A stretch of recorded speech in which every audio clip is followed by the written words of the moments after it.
Now, in module 3 of chapter 9, we shall learn another new concept, that is principal curvatures of surface.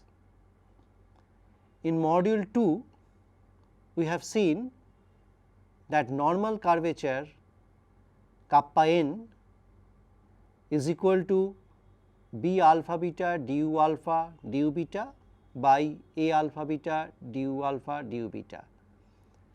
That means, these normal curvatures depends on the directions of du 1 du 2.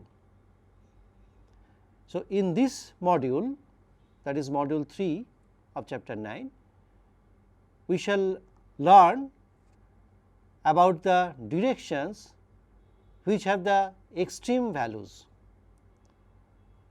So, the directions of the normal curvature which have the extreme values is known as principal directions, and the curvature at that points is called principal curvatures. So, let us see the definitions and deductions about the principal curvatures with some interesting examples. So, in module 3 of chapter 9, we shall learn about the principal curvature of a surface. Now, how this concept of principal curvature is coming, let us see. So, we state the definition of the principal curvature of a surface, that the normal curvature of a surface depends on the direction du 1 du 2, because in our previous module, that is module 2 of this chapter, we have seen that normal curvature is equal to b by a, where b is the second fundamental form and a is the second fundamental form, and b means that is b alpha beta du alpha du beta by a alpha beta du alpha du beta. That means, kappa n, that is the normal curvature, depends on the direction of du 1 du 2, and here we shall find out the directions for which kappa n has the extreme values, and these directions, where the directions have extreme values, these directions are called the principal directions at the given point, and the corresponding values for kappa n, that means the values of normal curvature for these directions, principal directions, are called the principal curvatures.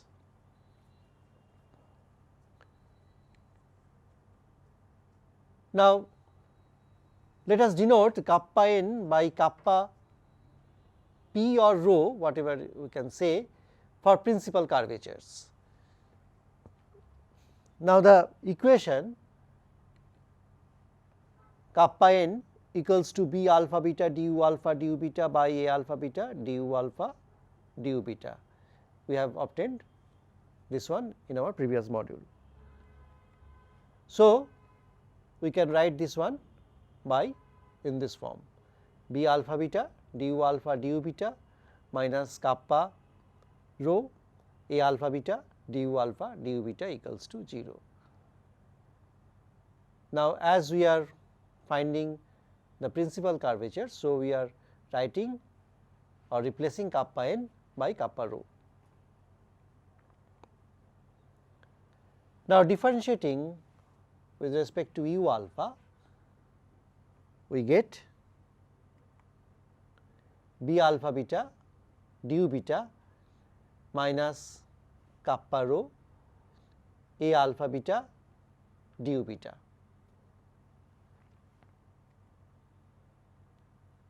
Or if we take du beta common and divide by ds, then it will be b alpha beta minus kappa rho a alpha beta lambda beta, because lambda beta we know it is du beta ds. So, we write b alpha beta du beta minus kappa rho a alpha beta du beta in the following format: b alpha beta minus kappa rho a alpha beta the whole into lambda beta, that is equal to 0.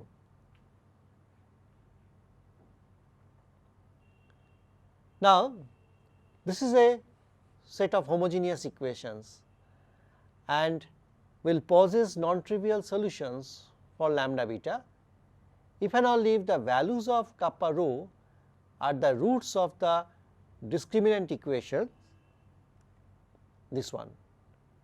This is the discriminant equation of the previous equation, that is the determinant of b alpha beta minus kappa rho a alpha beta equals to 0.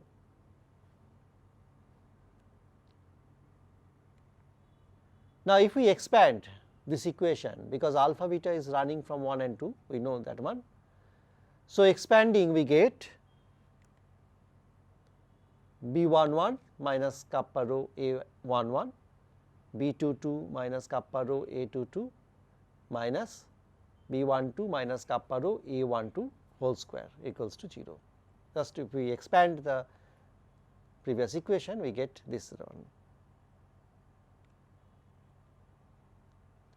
Now, arranging and breaking the square term and arranging, we get kappa rho square into a11 a22 minus a12 square minus kappa rho this term a11 b22 plus a22 b11 minus 2 a12 b12 plus b11 b22 minus b12 square. So, arranging we get this equation.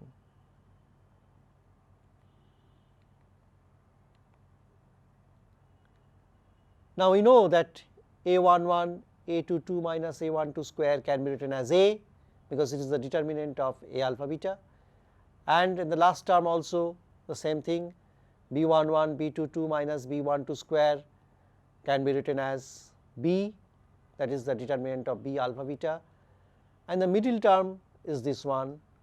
So, the previous equation takes the form this one, a kappa rho square minus kappa rho a11 b11 plus a22 b22 minus 2 a12 b12 plus b equals to 0. Now, if I divide by a through all terms provided a not equal to 0, we get this relation kappa rho square minus kappa rho a11 by a b22 plus a22 by a b11 minus 2 a12 by a b12 plus b by a equals to 0. Now, a11 by a, that is actually a22, that is the reciprocal tensor of a11. Similarly, the other terms, and so this equation takes this form. So, this one, the middle term, can be written in tensor notation as a alpha beta b alpha beta kappa rho. So, the whole equation becomes kappa rho square minus a alpha beta b alpha beta kappa rho plus b by a equals to 0. That means, kappa rho square minus 2h kappa rho plus k equals to 0. So, this is a quadratic equation in kappa rho which have two roots. So, we denote the two roots of kappa rho by kappa 1 and kappa 2 and call them the principal curvatures of the surface, and the directions corresponding to kappa 1 and kappa 2 are called the principal directions on the surface. So, from this equation we get the principal curvatures of the surface and also the principal directions on the surface. And we have this relation that kappa 1 plus kappa 2 equals to twice h, because the sum of the roots is minus b by a, that is 2h, and the product of the roots, that is k, the Gaussian curvature k. The sum of the roots is 2h and the product of the roots is the Gaussian curvature k.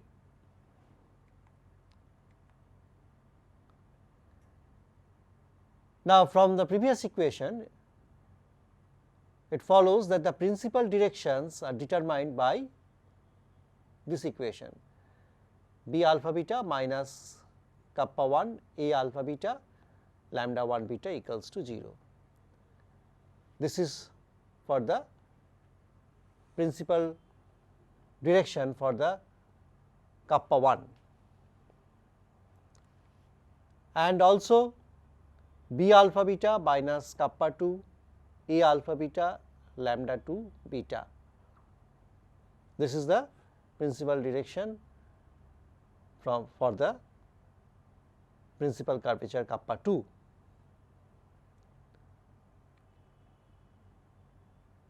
Now, multiplying the first equation by lambda alpha 2 and the second equation by lambda 1 alpha, and then subtracting, we get this one, b alpha beta minus kappa 1 a alpha beta lambda 1 beta lambda 2 alpha minus b alpha beta minus kappa 2 a alpha beta lambda 2 beta lambda 1 alpha equals to 0.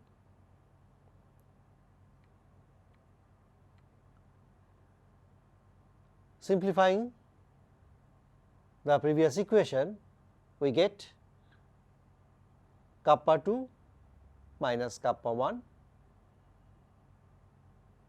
into a alpha beta lambda 1 alpha lambda 2 beta equals to 0.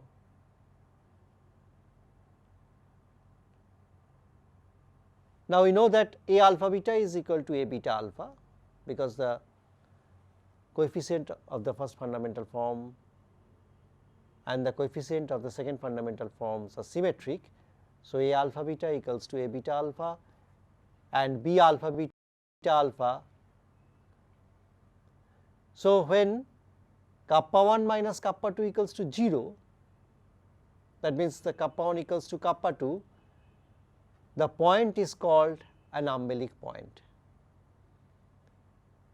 So, if the principal curvatures are same for both the principal directions, then the point is called an umbilic point, and when a alpha beta lambda 1 alpha lambda 2 beta equals to 0, the principal directions are orthogonal. Thus, we can state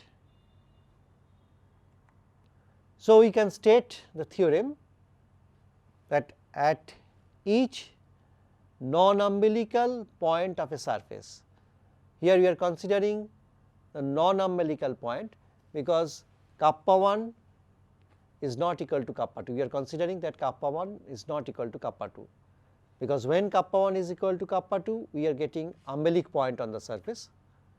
So, at each non-umbilical point of a surface, there exist two mutually orthogonal directions, because a alpha beta lambda 1 alpha lambda 2 beta equals to 0. So, we get two mutually orthogonal directions for which the normal curvature attains its extreme values.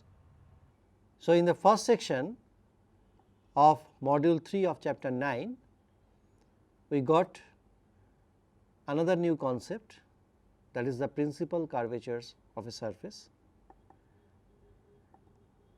Here we have obtained a very important concept of the surface geometry, that is the umbilic point.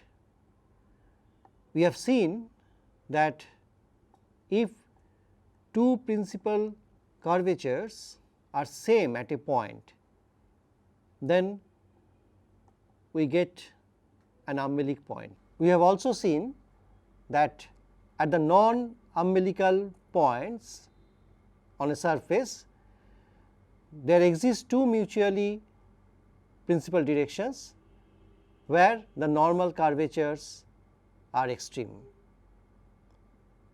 Now, in the next section we shall give some examples, that means some examples of surfaces where we can find the principal curvatures. So, let us see these examples. Now, let us see the equation for the principal curvatures of the surface for the right helicoid. Now, right helicoid has the equation r equals to u cos v, u sin v and C v. So, for this one we have earlier obtained these equations, actually we have earlier obtained. So, we have not given the equation here.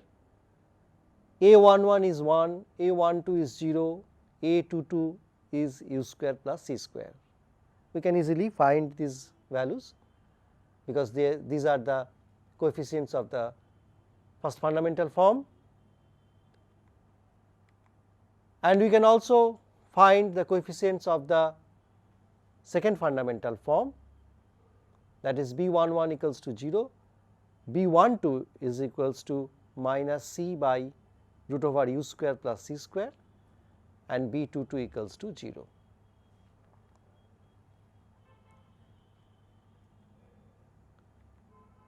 So, if we take the determinant of A alpha beta, that is A, the value of A, and we get the value of A is u square plus c square.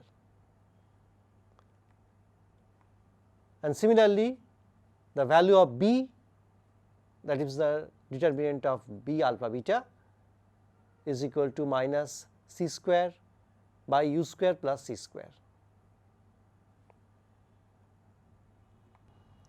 Consequently, the equation for the principal curvatures of the right helicoid becomes u square plus c square kappa rho square minus c square by u square plus c square equal to 0.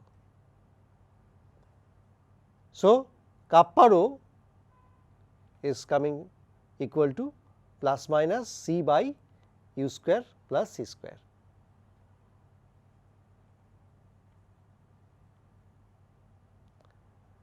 Now, let us see another example,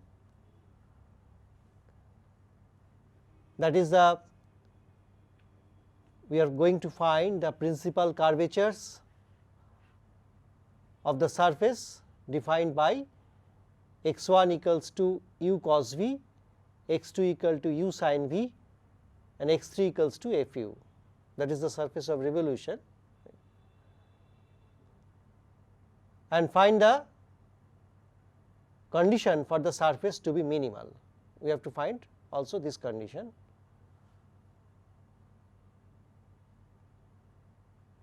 Now, here the equation is r equals to u cos v, u sin v, fu. In the same way, we can find the A11 equals to 1 plus f square, A22 is u square, A12 equals to 0, that means the curvilinear coordinate system is orthogonal for this type of surface, where f1 is df du, because f is a function of a single variable. So, we can write f1 equals to df du. So, a11 is equal to 1 plus f1 square, a22 is u square, and a12 equals to 0. So, the value of a is the determinant of a alpha beta, that is 1 plus f1 square 0 0 u square, and it gives u square 1 plus f1 square.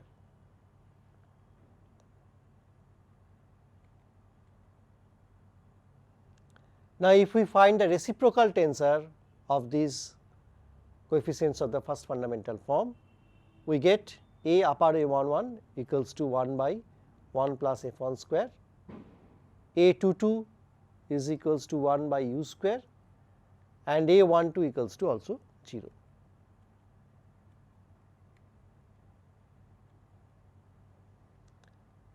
So, B, the determinant of B alpha beta, is equal to u f1 f11, it is the second order derivative of the function f, by 1 plus f1 square, where f11 just I have mentioned that it is the d2f by du2. So, therefore, the equation of the principal curvature,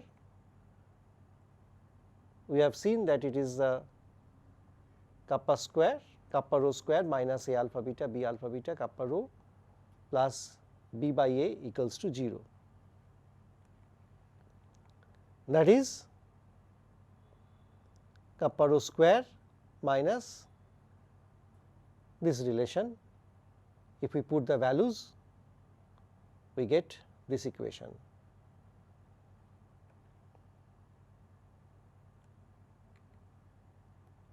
And the solutions for these two are kappa 1 equals to f11 by 1 plus f1 square to the power 3 by 2, and kappa 2, that is the principal curvature for the first principal direction, is kappa 1, and the principal curvature for the second principal direction is kappa 2 is equals to f1 by u 1 plus f1 square to the power half. If rho 1 and rho 2 are radii of curvature, then we know rho 1 equals to 1 by kappa 1, that is 1 plus f1 square to the power 3 by 2 by f11, and rho 2 is 1 by kappa 2, that is u 1 plus f1 square to the power half by f1.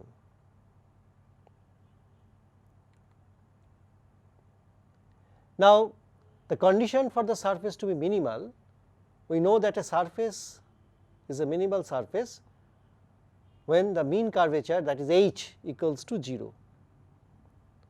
So, we know that kappa 1 plus kappa 2 equals to twice h, and that is equal to 0 because h is 0.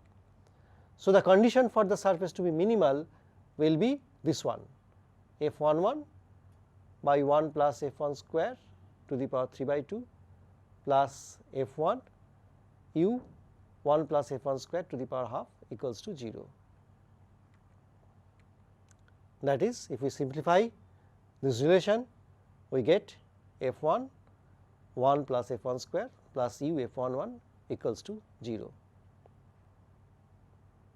So, in the module 3 of this chapter, chapter 9, we have learned about the principal curvatures of a surface,